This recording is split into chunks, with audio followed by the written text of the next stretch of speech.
year, new grind. I got a question for you. Are you living life, or is life living you? How bad do you want to be successful? Are you ready to level up in life? Are you ready to go to that next level?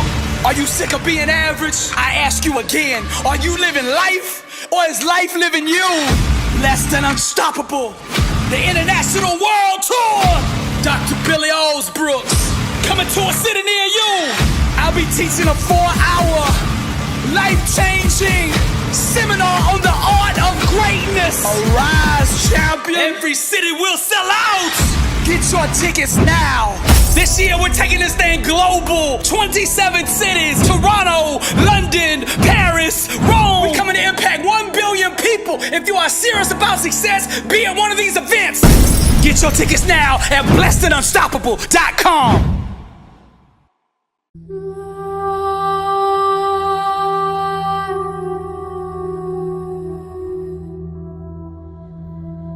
Now, make some noise for Dr. Billy Alsbrooks. Oh, I can't wait for this. Where the energy at in this room? Come on, you can't make no money like that. Come on. Hey, greatness requires energy. Breakthroughs require energy. Y'all make some noise. Come on, who wants it?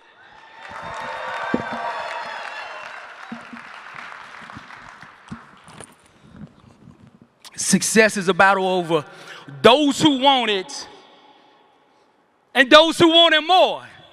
Which one are you? Come on, somebody. Listen, I'm going to tell you right now, your number one enemy. It's that voice on the inside that says, stay comfortable, stay safe. That's your enemy right now. Listen, there's a reason these furniture stores sell so many lazy boy chairs. You know why? The common person seeks comfort. Greatness has nothing to do with comfort. I need you to stretch. Who's ready to go to the next level? Come on. You didn't come here to stay where you at. Put your hands up. If you mean it, put your hands up. Come on, somebody. Now I want you to repeat after me. Say, I am a champion. Say, I am a warrior. Say, I am an overcomer. And it all stops right here. Listen, your future is too important to be making the excuses that you've been making. So what? The market turns. Let me tell you what that is. That's one word. That's opportunity. Somebody say opportunity. That's right. There are more millionaires made in the downtime than any other time. Somebody in this room needs to get excited. Your time is coming. You just got to prepare for that season. Come on, somebody. Now, let me tell you a little bit about me. For 17 years, growing up, I was in the music business. I was a rap artist, music producer, songwriter, produced for gold and platinum acts all across the country. On Billboard, had my own radio show. I was in what we call that Hollywood lifestyle, right? Chasing the big homes, the fast money, fast women, fast cars, fast everything. But no matter how much I got, I still had that deep hole, that deep void on the inside missing. And I would try to fool myself and say, if I just had one more hit record, that peace would be mine. That the voices on the inside that were crying out would silence. I just kept fooling myself over and over and over, not understanding why I did not have peace on the inside. And later on, years later, God revealed to me that you cannot solve an internal problem with an external solution. We have to get the inside right first. Now listen, success is a marathon of consistency walked out one day at a time. Every day you got to get up and say, I will own this day. And if you string enough of those together, one day they call you successful. That's all greatness is. Every single day you have to position yourself in a place to win. And if you do this enough, greatness will come to you. Now, me and my old life, I was stuck and couldn't get out of that life. Until one day, Life hit me upside the head with a brick. Has anybody been hit upside the head with a brick in here? Come on, somebody. And what I mean by that is you're going along in life, everything good, right? And all of a sudden, bam, life just hits you. Come on, somebody. Yes. Now, I'm not that happy day type of motivational speaker. I am not Ron Howard. I'm not going to get up here and say, everything with the market is going to be good. Because I'd be lying to you. Come on, somebody. The struggle is real. But so is the God that help you overcome it. I'm telling you, listen, this is your season. This is your time. This is your time, somebody. Listen. Now, the way my life changed was I got hit upside the head with a brick. Now, I didn't understand it, but that was the greatest blessing I ever got. Now, I wouldn't have chose it that way, but I wouldn't be on the stage here today if I hadn't been hit that way by life. And what I mean by this is I'm walking in Sunday, right? December 30th, 2007, I'm walking into a rehabilitation center, a nursing home. My dad had just had a stroke 12 days earlier, but was getting better. And when I came in the door, I had good news. The doctor said, we got good news, Billy. Your dad is getting better. We think we're going to be able to get him out of here. He said, but what we have to do today is get your daddy out of the bed and get him in a wheelchair, and let's roll him outside. Because the longer he stays in that bed, the less likely he's going to get out of it. Right? So me and the nurse did exactly what the doctor advised. We lifted my daddy up, put him down in the wheelchair. And about that time, my daddy looked with his eyes, and he said, whoa. And I knew something was wrong. And I told the nurse, I said, something's wrong with my daddy. And she said, no, he's just tired from laying in the bed 12 days. That's normal. And I said, no. I know my daddy's eyes. I've been looking at him since I was this tall. Something's wrong with my daddy. Go get the doctor. So the doctor comes back in, and he says, all the vitals seem okay, but just to be safe, we're going to send him back to the emergency room to do some tests. Well, 10 minutes later, my daddy was dead. My daddy was gone. And he was conscious the whole time, looking me in the whole time with the eyes. I saw the transition. I saw everything. I saw the struggle to breathe. I don't know how many of you know that in this room, what it's like to struggle to breathe, but I saw it up close and personal. And at the darkest time of my life, when I felt the most alone, God was working the most in that moment, right then and right there. What the enemy meant for harm, God was about to make good, but I had to trust him for it. Just like you're going to have to trust for that dream that you're dreaming. You will only qualify for what you are willing to stand in faith for. That's your qualification. You have to be willing to say, I don't see anything, I can't feel anything, I can't touch anything with this dream, but I'm still believing and I'm still moving forward. Regardless of what the outside is doing, you have to continue to believe. Now, the greatest lessons I ever learned about life were in the funeral home. I say I learned all I ever needed to learn about life in that funeral home. And I'm going to teach you the lessons that I learned there the hard way. I go in 2 days later after my daddy had died in shock, okay? I go into the funeral home. The nice funeral director is trying to comfort me. He says, son, do you know where we're going to bury your daddy? I said, no, sir. He said, well, let's take you out to the plot. Your grandmother has bought 3 plots here at the cemetery, and I'm going to show you where we're going to bury him. Now, my grandmother was still living. She was in the 80s, perfect health, right? So we walk out there to the gravesite, and I never will forget. The funeral director says, here's where we're going to bury your grandmother when she goes. Here's where we're going to bury your daddy. And in this last line, changed my life forever. He said, and here's where you going to lay. Woo! Woo! See, when he said, here's where you going to lay, I understood because I had seen dying 2 days before what it really meant. I wasn't no stranger to burying people. Because in the rap life that I came from, the thug life before, I had probably buried 20 of my homies. Between gun shootouts, gang banging, drug ODs, car wrecks, all of that lifestyle. But for some reason, I compartmentalized it and would say, not going to happen to me. Right? Like I'm with them all day, every day. And then one day I'm not with them, they get shot. Right? And I'm with that guy every day. And I'm like, oh, it's really bad. What happened to so-and-so? Not thinking it could have been me. But this man just made me confront my reality. He said, here's where you gonna lay.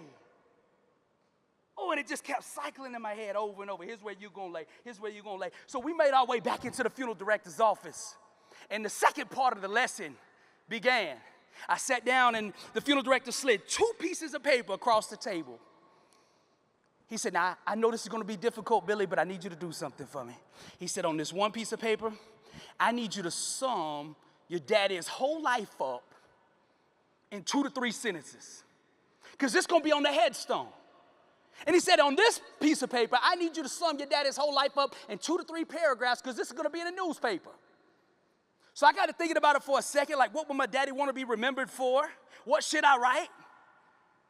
But to be honest, my mind was still out there on that gravesite. Here's where you gonna lay. Now, I'm not the brightest bulb on the tree, but I eventually came around. I'm like, if here's where I'm going to lay, one day somebody's going to be sitting across this table saying, what do you want on Billy's headstone? And I started thinking about it. I started examining my life. I said, if I died right now, what would they put? And I didn't like the answer. Have you ever just not liked the answer? Because here's the answer. At that stage of my life, if I would have died right then, this is what they would have wrote. Here lies a man that would have ran over anybody and everybody for that next dollar. Oh, I didn't like that story. The next day, the last part of the lesson, I'm at the wake and my daddy's laid out, right? And people begin to come up and talk about my daddy and how he affected their life. Now, growing up, let me give you some backstory. Growing up, my daddy was a full-blown alcoholic.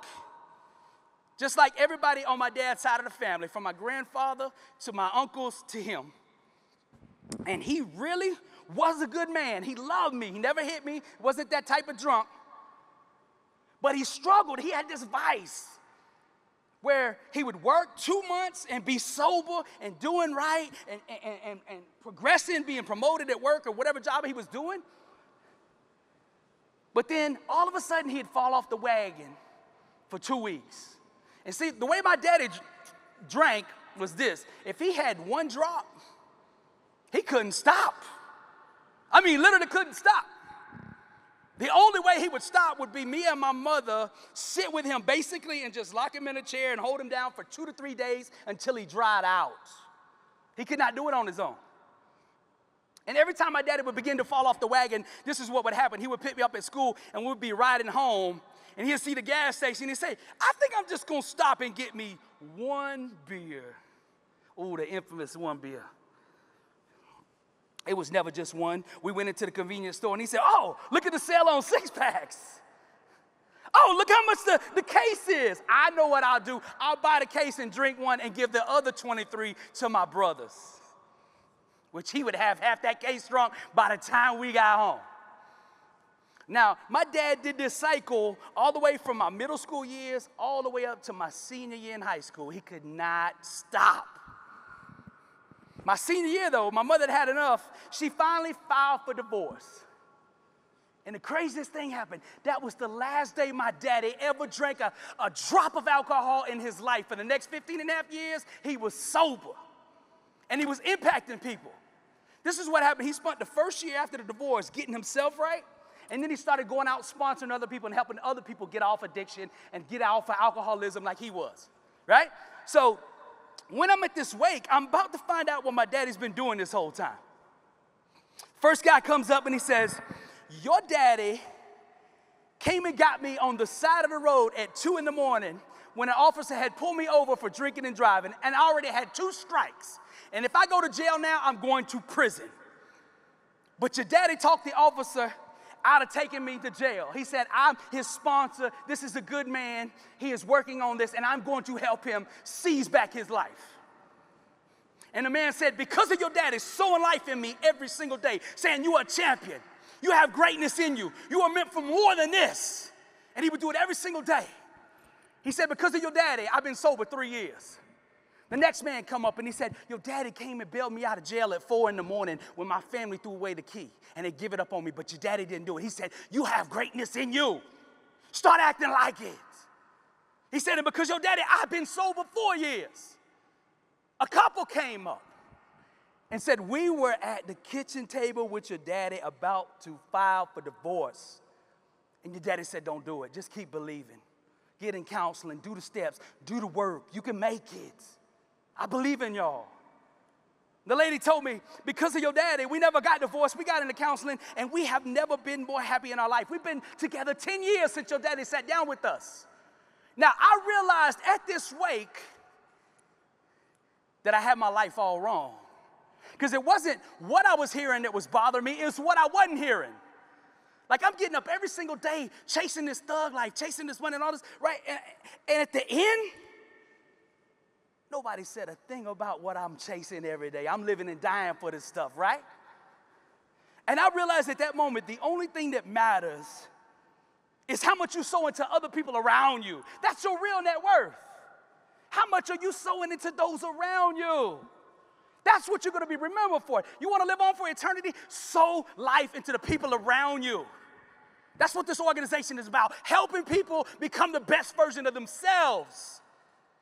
And what I like about this organization, it's not just about money with them. They want you to be better people across the board in every single area. True success. I realized I had it all wrong.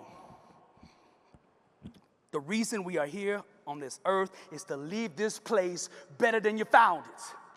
Don't let somebody come into your life and not leave them better than when they came in. Come on, somebody. That's your goal. Now, here's the question. If you got pens out there, I want you to write this down because I'm going to give you some self-assessment questions. Now, listen, questions will take you wherever you want to go. You just got to ask the right questions.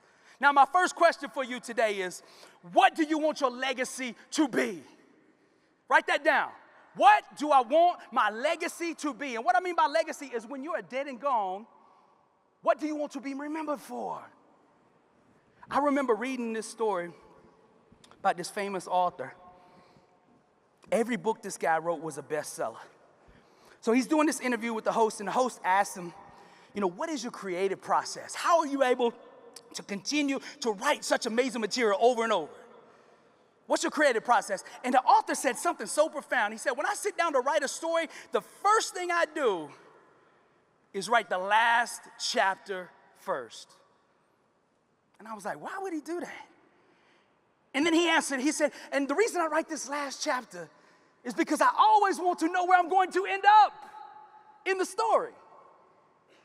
And then I went back to that funeral home, and those two pieces of paper that funeral director had slid across the table, and I realized that headstone in your obituary, that's the end. That's the last chapter. And what we should do is be just like that author. We should stop and think, how do I want to be remembered 40 years from now when they put me in the ground? What do I want them to say at my wake? What do I want that obituary to read? See, where there is no vision, the people perish. You got to get a vision for your life, a real vision. You got to know why you're here, what your mission is, what your purpose is, what your objectives are. If you don't have a vision for your life, you're going to be walking around in a constant state of confusion. The ancient scriptures say, my people perish for a lack of knowledge. And where there is no vision, my people perish. We need knowledge of our vision. We need to know what it is we are interested most in and what do we want to be remembered for. So tonight, what I want you to do, when you go up to your room, when tonight is over, I want you to get two pieces of paper out, and I want you to write your headstone. Go 40 years into the future, whatever it is, however long you think you're going to live, and I want you to say, what do I want on that headstone? And then I want you to write that obituary. I want you to dream big, like there's no limitations, because in reality, there are no limitations. There's only a lack of resolve. And when the why is greater than the obstacle ceases to exist. So if your why is strong enough, you can achieve anything. So write with that intent. I want you to dream big. Now, every good story, every good movie, every good song has a theme. So here's a question for you. What is going to be the theme of your life? What is the theme? Write that down. What is going to be my theme? Now, the next thing there is, what is going to be your slogan? Every good business has a slogan, right? Nike, what? Just do it. Apple, think differently. Even here, it's aim, ready, set, grow. Come on, somebody. What is going to be your theme? Your slogan, mine, is blessed and unstoppable. And if you get the right slogan, it will carry you through the hard times. I remember having this 40-city tour, this world tour, where I'm going out speaking across the globe to live out my legacy, my dream, which is impact 1 billion people. God put that dream in me, impact 1 billion people. And as I begin to pursue that dream, I'm all going off great, and then all of a sudden, life hits me with a brick called COVID. Boom! I got a 40-city world tour scheduled in March 16, 2020. They shut the world down. I had people around me, are you going to cancel the tour? I looked right down at my slogan and lifted it right up, and I said, what does that say? It says blessed and unstoppable. It doesn't say blessed and stop when the first flu season comes along. Come on, somebody, you get the right slogan. That's what you gotta do. You get the right slogan, you can conquer anything, and you need a real strong slogan for this season and this economy. You get the wrong slogan, you're not gonna make it. You get the right one, you're gonna come out stronger than ever. Turn this into an opportunity. And just like you got a theme and you got a slogan, every good movie has the right soundtrack. What's gonna be your song? What song best represents you? If you put it on, you're like, yeah, that's the life I wanna live. And I'm gonna show you how important having the right theme song and the right music to your life is. Just imagine. Anybody ever seen Rocky in here, the movie? Okay, can you imagine the 12th round, him going in there to fight Apollo, his eyes are busted, and he comes out there and there's a love song on. Come on, it's not the same as hearing them horns, come on. Right, you gotta have the right soundtrack. Woo, somebody. You get the right soundtrack, you in there. You feel me, come on somebody. You got to get, there's so much power in having a vision. Vision is the genesis of all greatness. You got to build your future between the ears first. Let me tell y'all straight up, I dreamed this stage long before I ever got here. I closed my eyes back in 2017 when I first started doing motivation. I closed my eyes and I seen arenas. I seen packed rooms. I seen the neon. My mind and my mouth were here long before my body arrived. Whatever you take possession of in your mind, you'll eventually take possession in your body. Come on, somebody. And I say like this, I say, well, my life doesn't look like my dream. Well, starve the illusion and feed the dream. I will not feed the illusions. I will not accept anything but the dream I am dreaming. And I will make the world bow down to what I am seeing in my mind. It's either gonna happen or I'm gonna be in the ground. There is no other way out. There's no plan B. 18 players don't have a plan B. Come on, that's why they all in. That's what you gotta do if you wanna be successful in this environment. Let me give you a story to illustrate it. This real estate team came to me. They'd just been in business 1 year, and they did really good the first year. They had done $3 million. They had won all the awards, all that stuff for the county, the greatest sales, all of that. And the lady comes to me and she said, listen, we did really good last year, but we got bigger dreams. And I got excited. Oh, I love bigger dreams. Come on, somebody. I was talking to the CEO when I came in, and I said, tell me a little bit about the group. She said, we got a lot of small business, mortgage brokers. Okay, write this down. Right, small business down on paper. Write that down real quick. It's in my spirit to do this for y'all. Write small business down, okay? Then I want you to take a line and scratch out that small and put big. Ain't nothing about you supposed to be small. Come on, somebody. Come on, we got to get the words right. Words got power. What does it say? Death and life in the power of the tongue. Those that love it shall eat the fruits thereof. You got to speak greatness, speak big, speak overcoming, speak success, speak abundance. Come on. This lady said to me, we did really, really good last year in real estate, but we got bigger dreams. Our goal next year is to do 12 million. And then she said to me, do you think we can do it? I stopped her right there and I said, first of all, you don't need my permission to live the dream that's in your heart. You don't need nobody's permission. And just because the people around you don't get it, that's on them. You don't need permission to be great. Stop asking local people about your global dream. They're not going to understand it. There's two languages spoken in the world, local needs and global needs. And we can't communicate. Y'all ever watch Charlie Brown? If you take a global dream and try to tell it to a local person, right? You come up to them and say, hey, we're going to do 12 million next year. You know what it sounds like to a local person? Wah, wah, wah, wah, wah, wah, wah, wah. They can't hear you. And when they try to talk back and say, I don't know nobody that's done 12 million before, what does it sound like to a global person? Wah, wah, wah, wah, wah, wah. Now, I made this mistake for years trying to talk global dreams to local people. And I even went to as far as when I couldn't communicate, I pulled out my phone, went to Google Translate, and I looked for the setting, how to translate global language into local language. And you know the strangest thing? It's not in there. And I was like, you know, the question to change lives, why is local to global not on Google Translate? And then it came to me after hours of meditating. Because you're not supposed to tell a global dream to a local person in the first place. They won't understand it. They don't have the mental capacity to process what God has planted in you. They say, I don't understand your calling. It's okay because you wasn't on the phone call. Right? Come on, somebody. Somebody in this room, it's in my spirit. You've been asking for permission your whole life. You don't need permission to be you. Stop asking. Let your work ethic speak for you. Let your vision speak for you. Your passion speak for you. So the lady said, well, I don't want to get greedy. Is 12 million too much? And I'm like, you think God is going to bounce a check? Like this too much, like, oh, I don't want to ask God for too much, you know. Come on, he got a lot of things going on. Hurricane in Florida, we don't want to stress him out. Come on, somebody.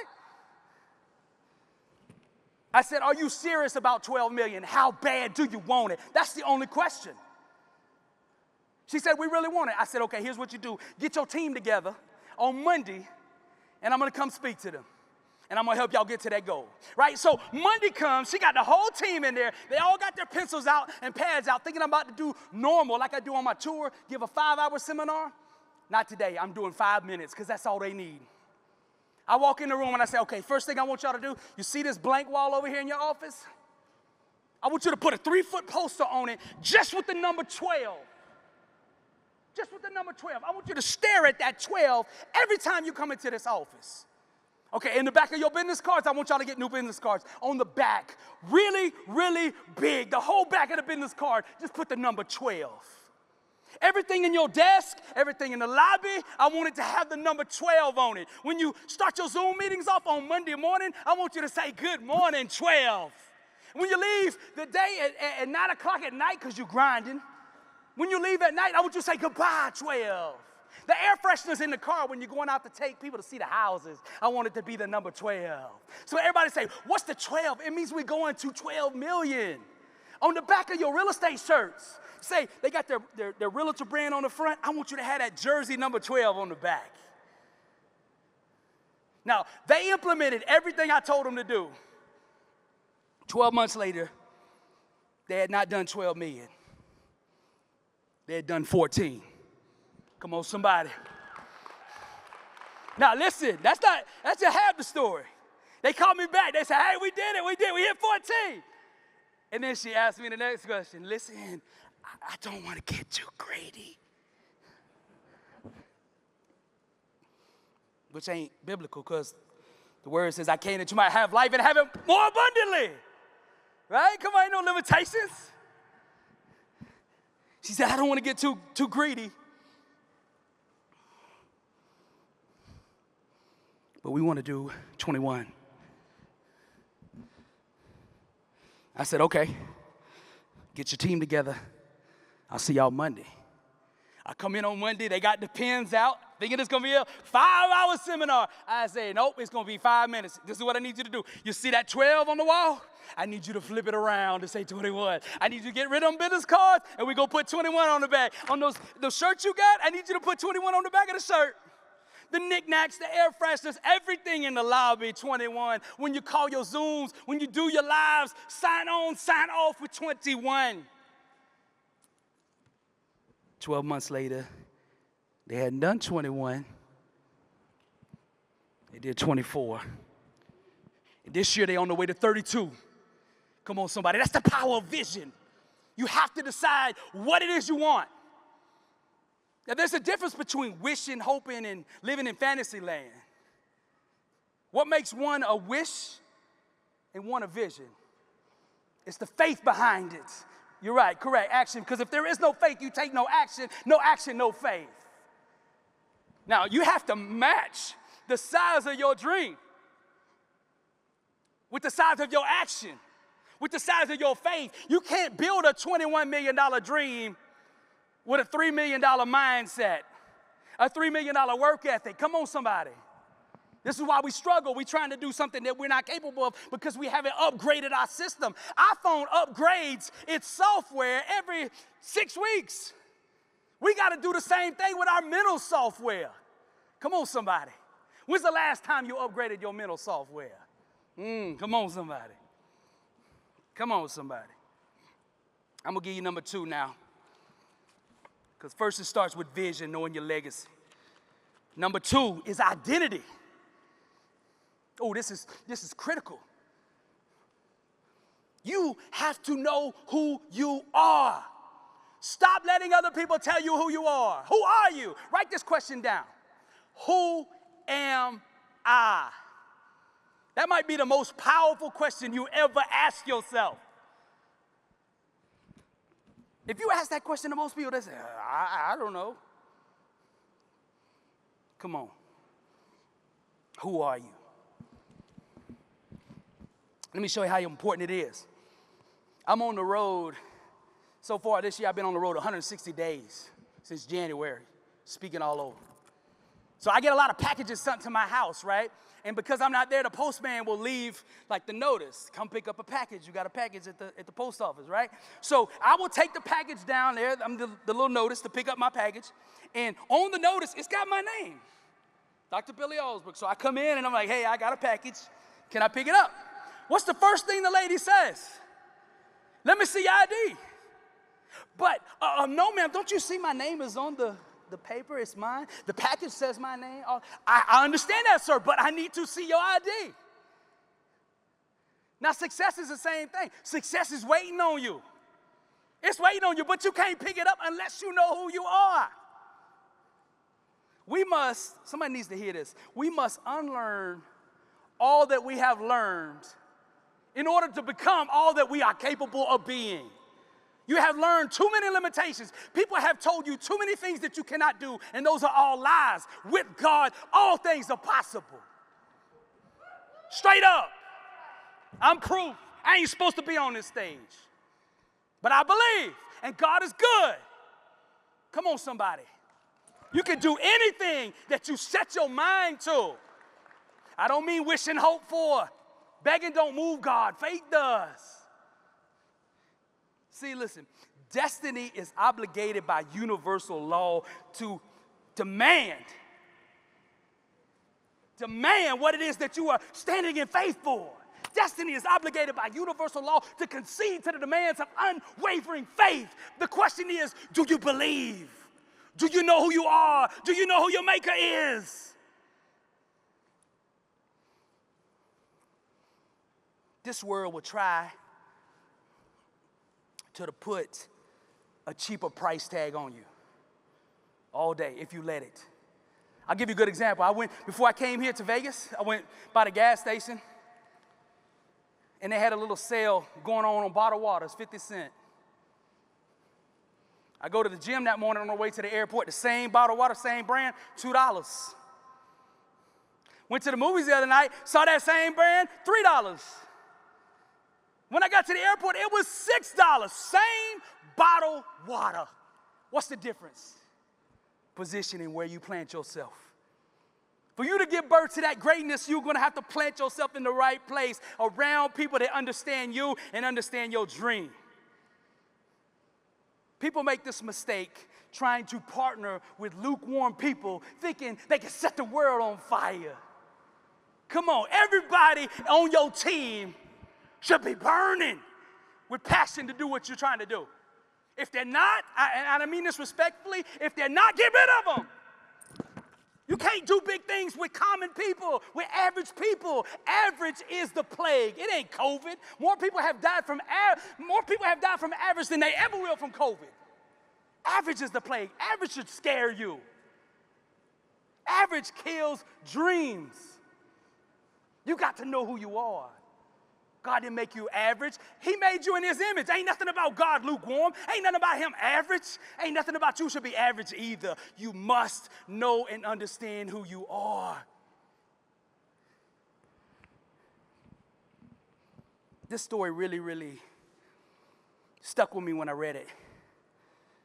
This man found out he was having a baby. He was so excited because he thought he couldn't have kids. Finds out he's having a baby. Before he even has her, before it's even giving birth, he runs out and buys a car for the baby. He said, when she turns 18 and graduates, I'm going to give her this car.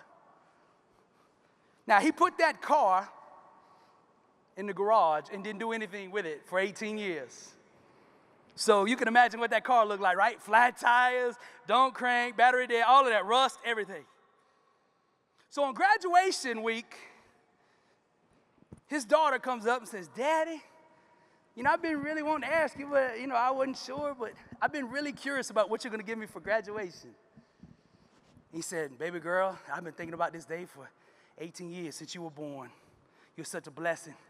When I found out about you, I went and bought this car for you. The car in the garage, that's yours.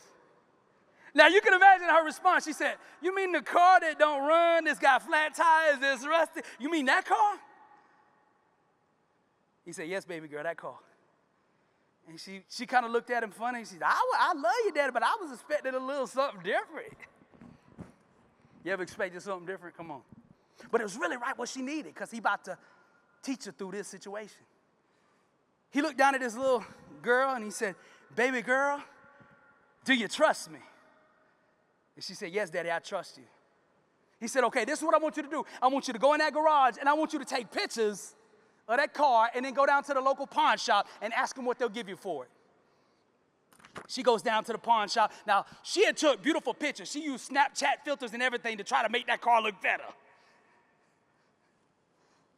She gets down there and shows the pictures to the guy at the counter at the pawn shop, and he tells her every reason why they shouldn't buy the car. It doesn't run, the tires are flat, it's rusty, it's old, transmission's probably gone, all of this stuff. He said, if you can get it down here to us, we'll do you a favor and give you $100 for it. So she comes back and she's kind of disheartened. She says, Daddy, they told me they'd give me $100 for it. What should I do? He said, baby girl, do you trust me? She said, yes, Daddy, I trust you.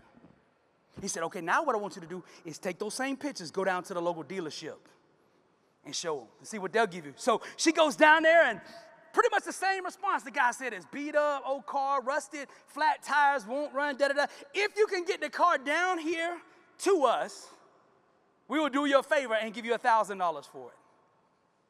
So she felt a little better. So she comes back and she said, Daddy, they would give me $1,000. That's what they said at the dealership. What should I do? He said, baby girl, do you trust me? Yes, Daddy, I trust you. Okay, what I want you to do now is, they have a local car meet down the street here at the plaza where the antique car guys are. I want you to go down there and show those pictures to them. And she does like he says, and she comes back ecstatic. And she said, Daddy, did you know that car in the garage is a rare sports car that they only made 5 of? Listen, 3 different people offered me $100,000 for that car. And you know what? They said they want to come right now to pick it up to our house. And he looked at that little girl and he said, it's the same with you as that car.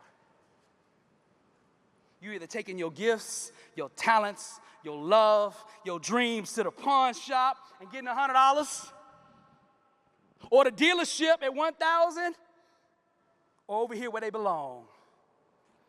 Your decisions will ignite the explosion of change. Your decisions will write your story. Write well, my friend. Write well. Come on, somebody. How many in here have been taking their gifts all along to the pawn shop? Come on, you feel it? You feel it. Know your worth. Know who you are. It starts with that. Identity. The last thing I'm going to leave y'all with today is mindset. The scriptures say, be not conformed to this world, but be transformed by the renewing of your mind. Your mind is powerful. You do not truly know what you are capable of. You keep downgrading your potential from this ignorance of who you are. My people perish for a lack of knowledge. You don't know how much greatness is in you.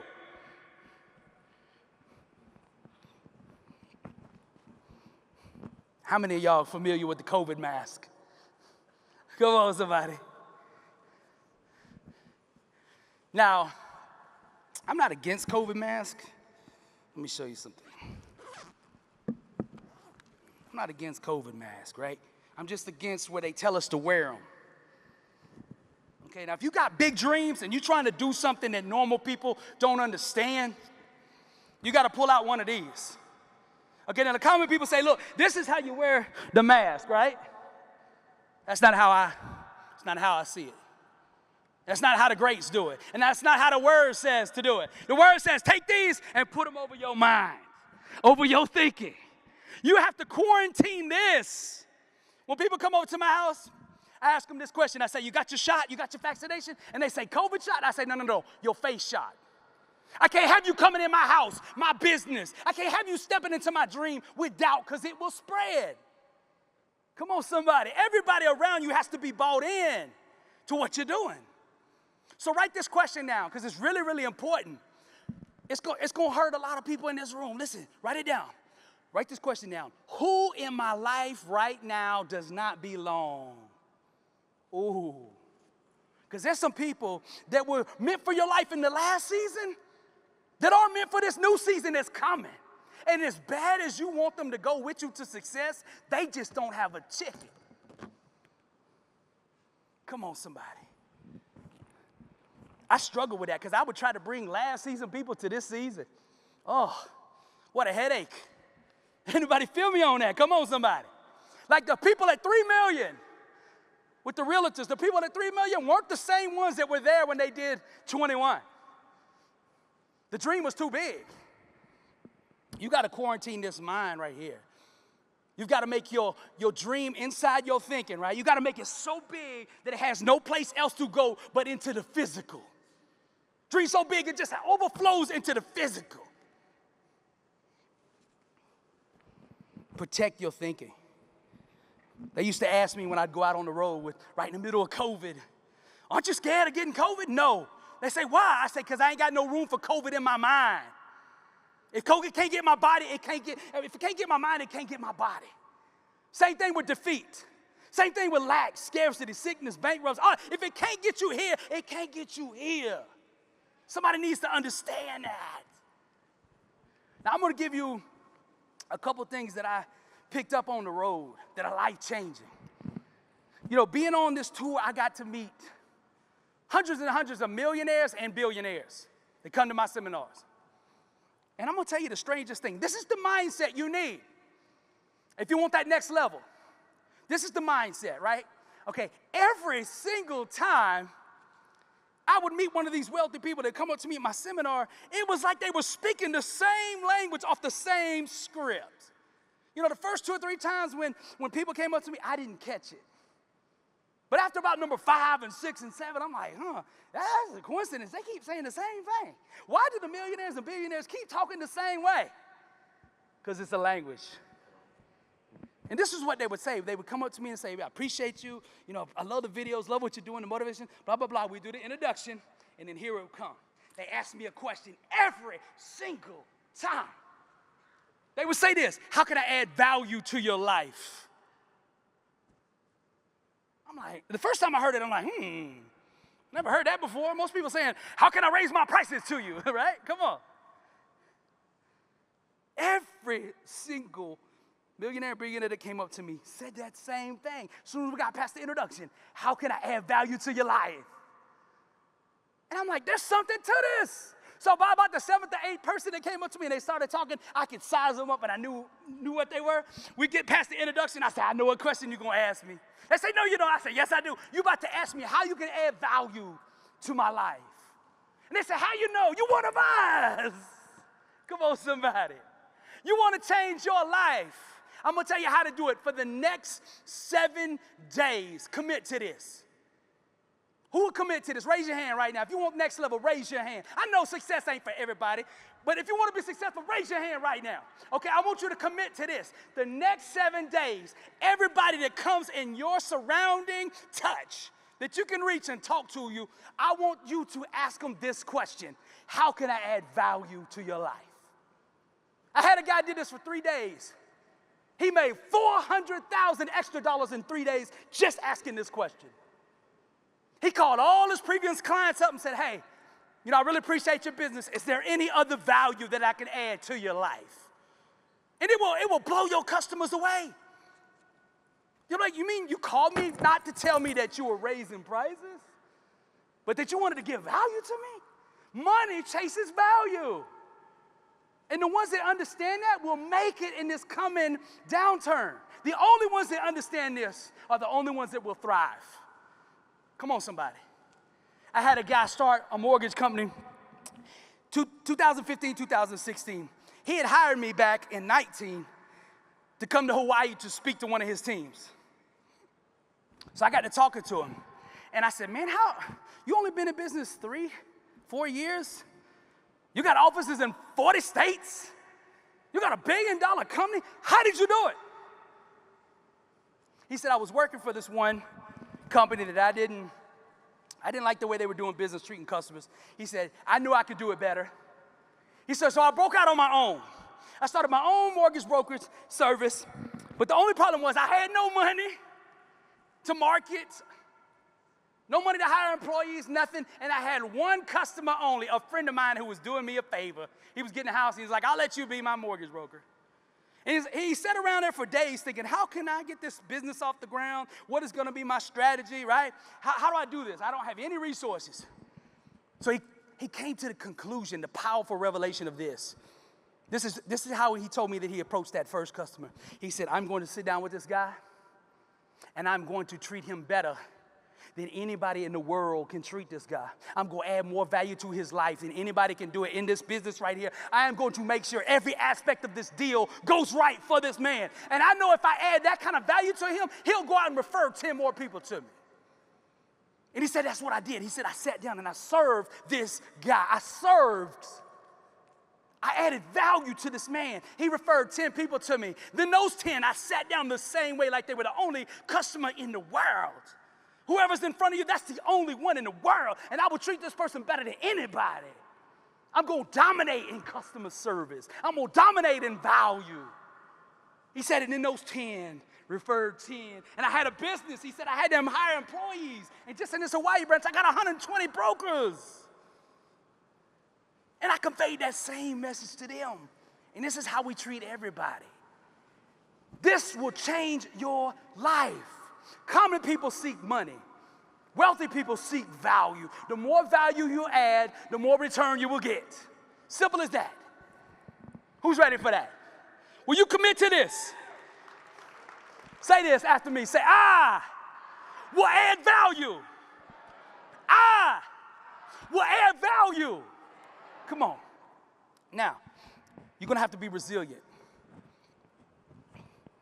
because there's going to be some ups and downs coming. I'm going to tell you about this other guy. Came to one of my seminars. When I got done, he came up to me, the same thing. How can I add value to your life, right? But we got to talking. He's like, man, I just wanted to come thank you. He said, I had a goal 3 years ago. I was 26. He said, my goal was to become a millionaire before I was 30. And he said, 2 months ago, I achieved that dream. He said, the second goal I had was to buy a Lamborghini, and I'm going to pick it up tomorrow. They got the keys waiting. He said, I just want to come by and thank you. So I'm like, okay. I need to learn. I learn from everybody. If you are winning, I need to study that and figure out how I can convey it to others around the world. That's what I do. So I asked him, I said, first of all, what kind of business are you in? He said, I'm in solar. He said, the worst business you could be in. He said, it's hard. He said, it's really, really hard. He said, this is what we do. 7 o'clock in the morning, we get dropped off in neighborhoods. And each one of us takes a street, and we go cold door knocking for solar at 7 in the morning. He said, you can imagine the responses we get. We show up, we knock on the door. Hi, how you doing today? I'm so-and-so, I'm selling solar. You ever thought about buying solar? No, get out my porch. Boom, and slam the door in his face. He go to the next door. Hey, I'd like to talk to you about solar. I'm in the solar business. Get off my porch. Boom, slam the door.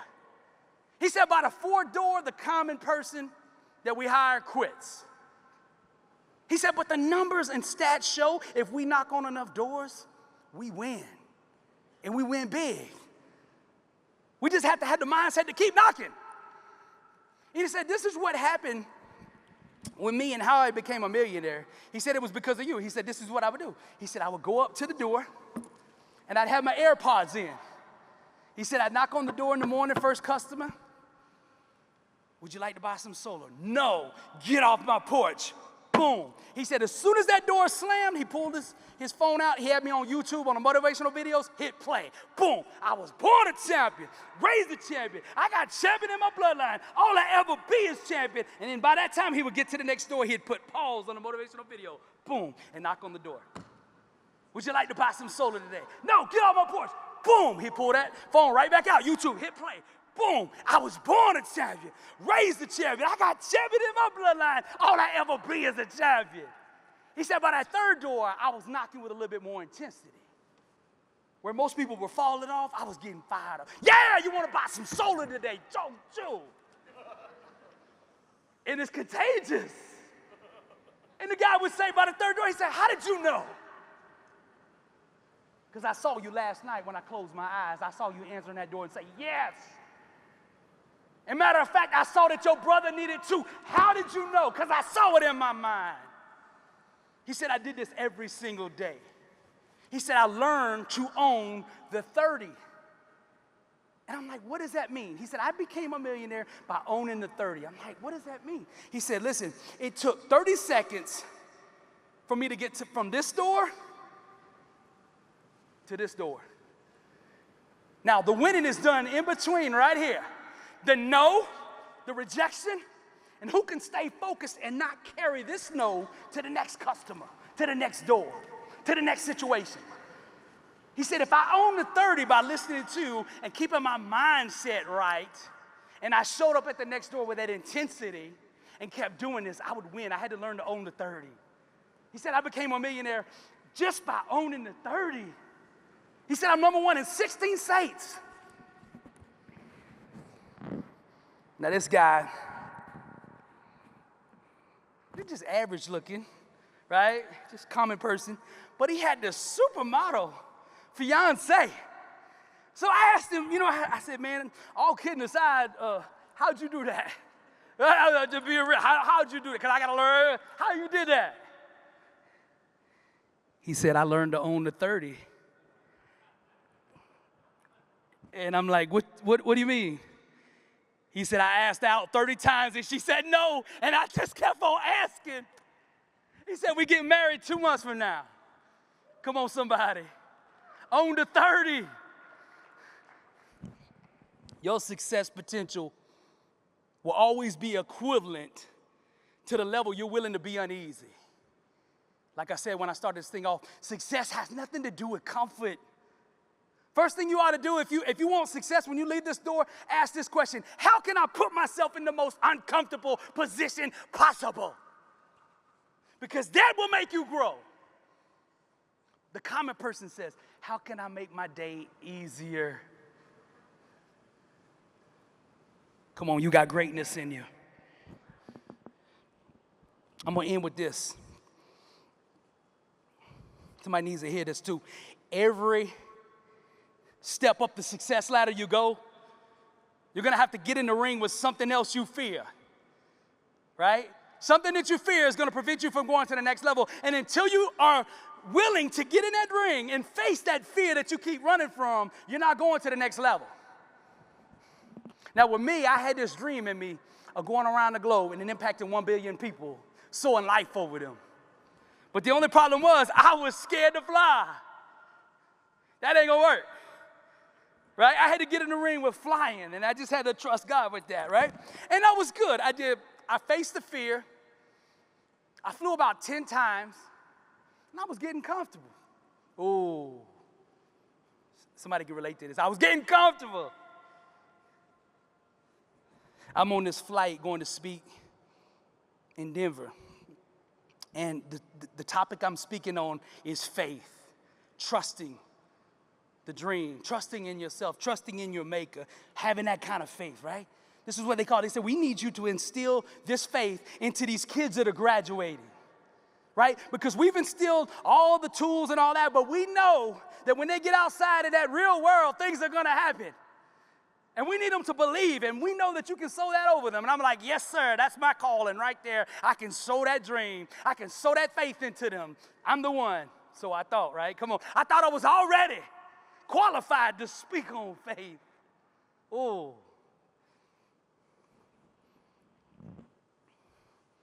I'm on this plane, and I'm sitting in the aisle seat, 30,000 feet. Beautiful day. Not a cloud in the sky on the way to Denver. I'm sitting in the aisle seat, nobody's in the middle seat, and then there's a guy in the window seat, right? Seatbelt light off, people walking around, all of that. But all of a sudden, we hit turbulence from hell. I'm talking about final destination, Mayday, we going down kind. I don't mean just a little bump. I'm talking about, let me show you how bad it was. I'm sitting there and this lady's walking down the aisle. And we hit this violent turbulence that threw the plane like this, and she rolled down the aisle over my shoulder. I'm like, oh my God, crazy. Like, literally, I'm in this aisle, but I'm looking across the aisle, and I can see the ground. This is not good. And then I can see the ground out this window. Sir, this is not good. The pilot is struggling for like 10, 15 minutes to get control of the plane. We go up, we go down. Listen, it got so bad, the bags were coming out the compartments. The lights were flashing.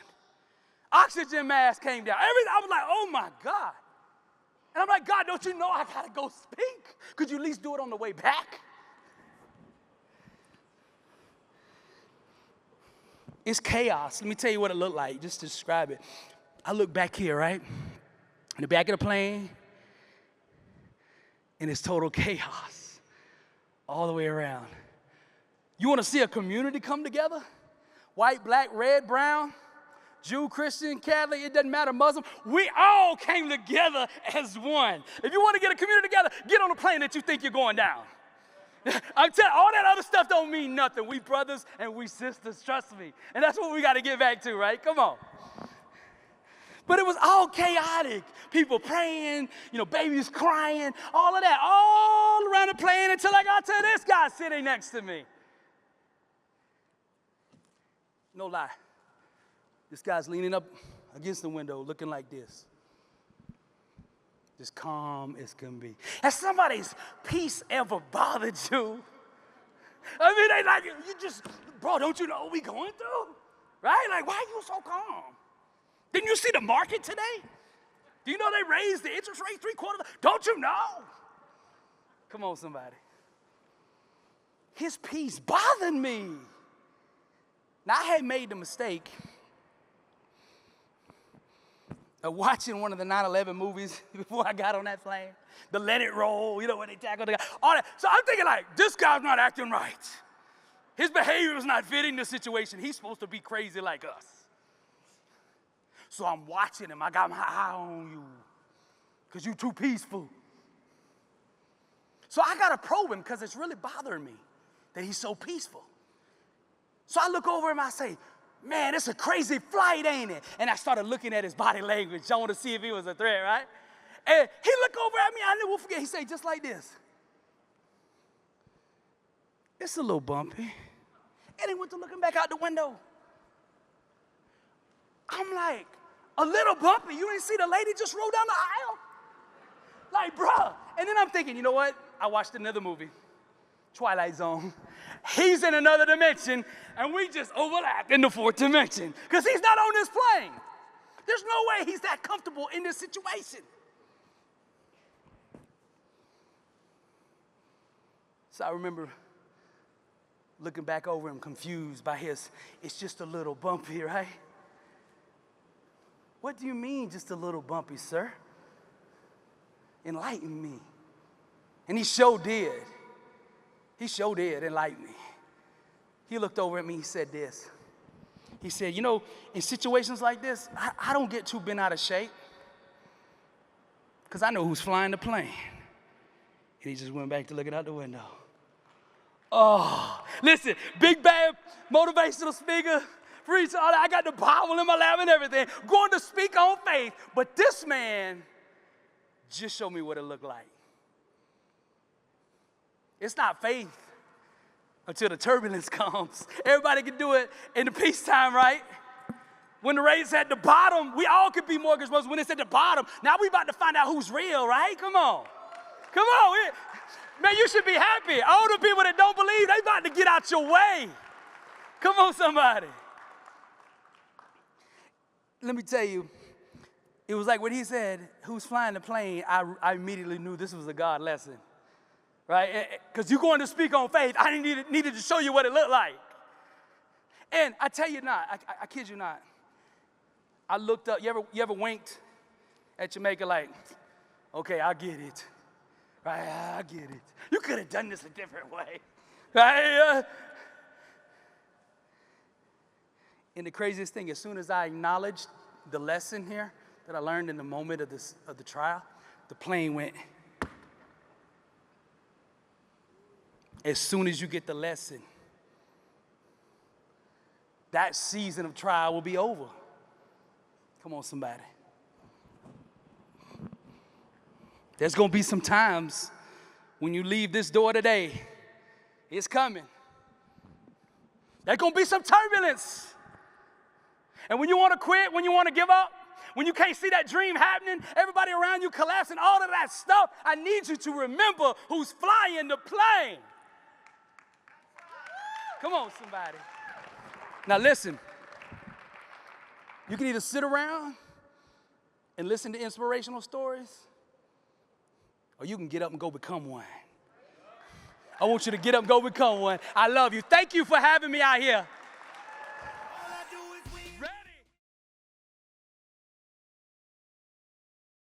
New year, new grind. I got a question for you. Are you living life? Or is life living you? How bad do you want to be successful?